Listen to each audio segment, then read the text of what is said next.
بسم اللہ الرحمن الرحیم. محترم سید منور حسن صاحب، محترم نعمت اللہ خان صاحب، فوزیہ وہاب صاحبہ، محترم ڈاکٹر جعفر صاحب، ڈاکٹر ہما بقائی صاحب اور حاضرین مجلس،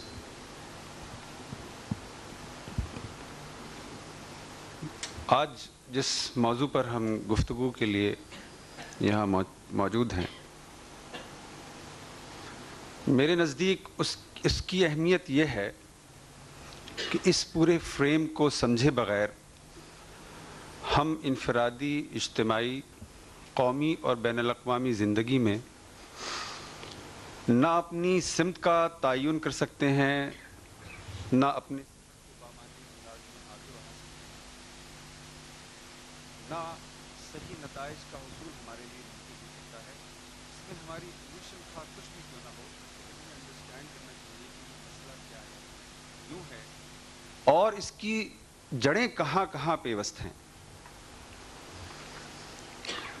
جس طرح یہ ہماری قومی زندگی میں، بین الاقوامی زندگی میں یہ مسئلہ زیر بحث ہے، اس سے ایسا لگتا ہے بسا اوقات کہ جیسے کلیش آف دی سویلائزیشن کا مسئلہ گلی میں کھیلتے ہوئے بچوں کا آپس کا جھگڑا ہے، یا یہ پنگ پونگ کا کوئی میچ ہے، یا یہ محض کوئی سیاسی مسئلہ ہے، یا اس کے محض اقتصادی محرکات ہیں، سماجی محرکات ہیں، یا محض اس کا تعلق جارج بش کی امپیریلسٹک تھنکنگ سے ہے.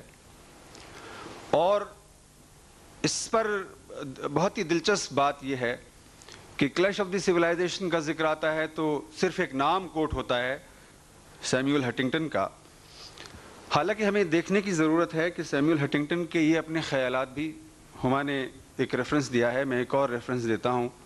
سیموئل ہنٹنگٹن کے اس مقالے سے یا اس تھیسس سے کچھ پہلے، بلکہ کافی پہلے، برنارڈ لوئس کی ایک کتاب دی مڈل ایسٹرن موزائک کے عنوان سے شائع ہوئی تھی، اور اس پر مغربی انٹلیکچوئلز کا بھی اتفاق رائے ہے کہ برنارڈ لوئس نے جو خیالات پیش کیے، جو علمی پیرایا اختیار کیا، سیموئل ہنٹنگٹن نے انہی خیالات کو پاپولر فریز کے اندر بیان کر دیا.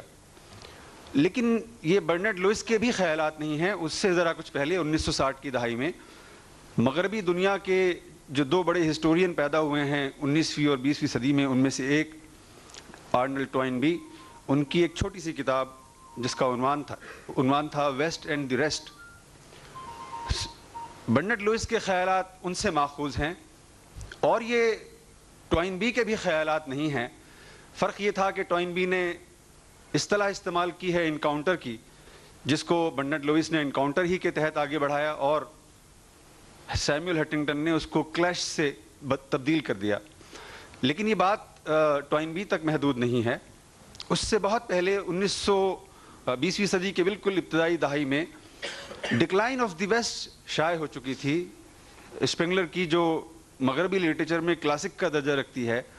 اور یہ صحیح ہے کہ ٹوائنبی کے خیالات یا ان کا فریم اس کتاب سے یا اس کتاب کے مصنف کے فریم سے بہت مختلف ہے، لیکن آرنلڈ ٹوائنبی کے خیالات پر اسپینگلر کے خیالات کا اثر بہت واضح ہے، اور یہ مغربی ایکڈیمکس میں یہ بات تسلیم کی جاتی ہے.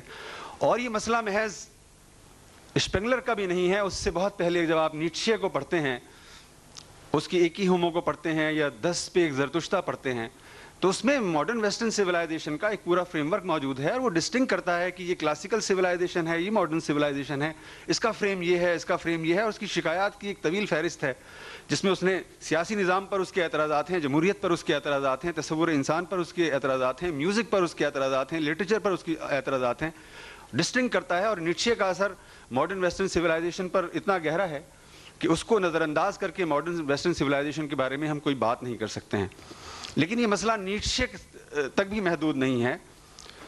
جدید مغربی فلسفے کا جو پہلا نام ہے، جس کو آپ تھیلس کہتے ہیں، جس نے ایک اصول کی بنیاد پر پوری کائنات کی توجیہ کی کوشش کی، اس کے یہاں بھی یہ مسئلہ موجود ہے.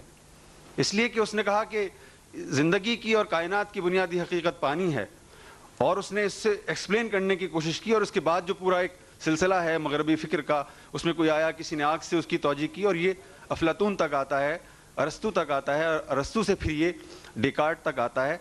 تو یہ مسئلہ ہسٹوریکل کانٹیکسٹ میں بہت دور تک جاتا ہے, پہلے دن تک جاتا ہے, وہاں سے بات شروع ہوتی ہے. اس کی شکلیں بدل جاتی ہیں, اصطلاحیں تبدیل ہو جاتی ہیں, تصورات بدل جاتے ہیں, لیکن یہ مسئلہ سیموئل ہنٹنگٹن سے مخصوص نہیں ہے, اس کے روٹس ہیں, مغربی ہسٹری کے اندر اس کے روٹس ہیں. تو پہلا تو یہ مت ہے, اس کو مجھے سمجھ میں نہیں آتا کہ لوگ جب بات کرتے ہیں اس پر تو وہ اس مسئلے کو سیموئل ہنٹنگٹن تک یا ہمارے ماڈرن فریم تک 20ویں صدی کے اس دہائی تک کیوں محدود کرتے ہیں.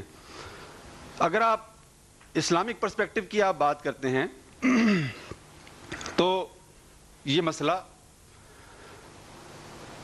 امام غزالی رحمۃ اللہ علیہ کے زمانے میں موجود ہے. ان کی احیاء العلوم آپ پڑھ لیجئے, المنقد من الدلال پڑھ لیجئے, تحفۃ الفلاسفہ پڑھ لیجئے. وہ ایک فریم بناتے ہیں جو کہ ہر تہذیب بناتی ہے, بنانا چاہیے اس کو, اس لیے کہ تہذیبوں کا ایک فریم ہوتا ہے. اور یہ مسئلہ ان تک محدود نہیں ہے. اگر آپ اپنے جغرافیائی منطقے کی, بر صغیر کی بات کریں تو یہ مسئلہ امام ربانی کی کتابوں میں موجود ہے, ان کی مکتوبات کے اندر موجود ہے. یہ مسئلہ اکبر الہ آبادی کی شاعری میں موجود ہے, یہ مسئلہ اقبال کی پوری شاعری میں موجود ہے, یہ مسئلہ مولانا مودودی کے ہاں موجود ہے. تو ہمارے یہاں بھی یہ مسئلہ ایک پوری ہسٹوریکل بیک گراؤنڈ رکھتا ہے اور مغربی تناظر میں بھی ایک ہسٹوریکل بیک گراؤنڈ رکھتا ہے. اس کا یہ صحیح ہے کہ یہ مسئلہ معروف اب ہو گیا, اور یہ بالکل ایسی بات ہے. اس کی 2 مثالیں میں پیش کرتا ہوں کہ یہ ایسا کیوں ہوتا ہے. مثال کے طور پر جنس بہت پرانی چیز ہے, انسان کے ساتھ پیدا ہوئی ہے وہ, لیکن سگمنڈ فرائڈ نے اس کو فارمولیٹ کیا اور اس کو فنڈامنٹل اہمیت دے دی. تو ایسا لگتا ہے کہ فرائڈ جو ہے اس نے جنس کو دریافت کیا, ایجاد کیا اس نے. یا معاشی مسئلے کی آپ بات کرتے ہیں, معاشی مسئلہ پہلے دن سے انسان کے ساتھ ہے, لیکن مارکس اور اینجل نے اس کو فارمولیٹ کر دیا ایک بڑے کینوس میں. تو وہ یہ مسئلہ مارکس سے اور اینجل سے اور کمیونزم سے اور سوشلزم سے مخصوص ہو گیا, حالانکہ یہ مسئلہ تو بہت پرانا ہے. تو ہمیں دیکھنا یہ چاہیے کہ کیا یہ مسئلہ ہمارے کسی گھر کا مسئلہ ہے, گلی کا مسئلہ ہے, اور اگر ہے تو اس کی فاؤنڈیشن کیا ہیں, بنیادیں کیا ہیں. یہ بات جاننا اتنا ضروری ہے, اس لیے کہ جیسے آپ ایک بیج بوتے ہیں اور پھر اس سے ایک درخت نکلتا ہے, اس کی شاخیں نکلتی ہیں, پتے اس پر آتے ہیں, برگبار وہ لاتا ہے اور ان کو آپ سب کو دیکھتے ہیں, لیکن جو اس کا روٹ ہے وہ تو اس کی وہ گٹلی ہے, وہ بیج ہے جس سے وہ پھوٹا ہے. تو ہمیں دیکھنا چاہیے اس پورے مسئلے کو کہ کیا یہ محض سیاسی مسئلہ ہے, محض یہ ہماری سیاسی شکایت ہے مغرب کے خلاف, اقتصادی شکایت ہے, اس کا بین الاقوامی افیئر سے محض کوئی تعلق ہے, یا یہ کچھ ایسے مسائل سے متعلق ہے کہ جن کو نظر انداز کر کے ہم زندگی پر بات ہی نہیں کر سکتے. اب میں اس فریم کی بات کرتا ہوں, وہ اس کی ایک بہت طویل فہرست ہے. اگر آپ کہیں تو میں 106 نکات ابھی آپ کو کھڑے کھڑے گنوا سکتا ہوں, لیکن میں 106 پر بات نہیں کروں گا. صرف 6 نکات ہیں جن پر میں بات کرنا چاہوں گا. میں سویلائزیشن کی کسی بھی سویلائزیشن کے فریم ورک میں کسی ایسی سویلائزیشن سے واقف نہیں ہوں جس کی کوئی انٹالوجی نہ ہو, جس کی کوئی الہیات نہ ہو. یعنی آپ یا تو ایک خدا کو مانتے ہیں, یا آپ 10 خداؤں کو مانتے ہیں, یا آپ کسی خدا کو مانتے ہی نہیں ہیں. اور خدا کو نہ ماننا بھی یقین کی اور ایمان کی ایک شکل ہے. آپ انٹالوجی کو, الہیات کو نظر انداز کر کے زندگی کے کسی مسئلے پر بات ہی نہیں کر سکتے, خواہ وہ انفرادی زندگی کا معاملہ ہو, خواہ وہ اجتماعی زندگی کا معاملہ ہو, خواہ وہ بین الاقوامی زندگی کا معاملہ ہو. مارکس نے بھی جب اپنا فریم ورک بنایا تو اس کے یہاں ڈائلیکٹک مٹیریلزم کی یہی اہمیت ہے. ایک پرنسپل ہے جس سے پوری ہسٹری کی توجہ وہ کرتا ہے کہ ایک تھیسس ہوتا ہے, اس کا ایک اینٹی تھیسس پیدا ہوتا ہے, اس سے سنتھیسس برآمد ہوتا ہے, اور پوری ہسٹری اسی طرح سے ایکسپلین ہوتی ہے. تو یہ اس کی انٹالوجی ہے. تو جب ہم انٹالوجی کی بات کرتے ہیں تو پھر ہمارے سامنے تصور خدا آتا ہے, اور اسلام کا تصور خدا اصول توحید سے مشروط ہے. ایک خدا ہے, وہی اس کائنات کا خالق, مالک, رازق ہے. اسی کے احکامات اس پوری کائنات پر, اسی کے قوانین اس پوری کائنات پر نافذ ہیں, اور اسی کے فریم ورک میں ہمیں زندگی بسر کرنی ہے, اور وہ ہدایات دیتا رہتا ہے انبیاء اور مرسلین کے ذریعے سے. یہ ایک تصور ہے. ماڈرن ویسٹرن سویلائزیشن کی جب آپ بات کرتے ہیں تو اس کی انٹالوجی مادے میں روٹڈ ہے, اور مادے کا تصور ان کے ہاں کم و بیش وہی ہے جو ہمارے ہاں خدا کا تصور ہے. وہ سمجھتے ہیں کہ مادہ کانشیس ہوتا ہے, شعور رکھتا ہے,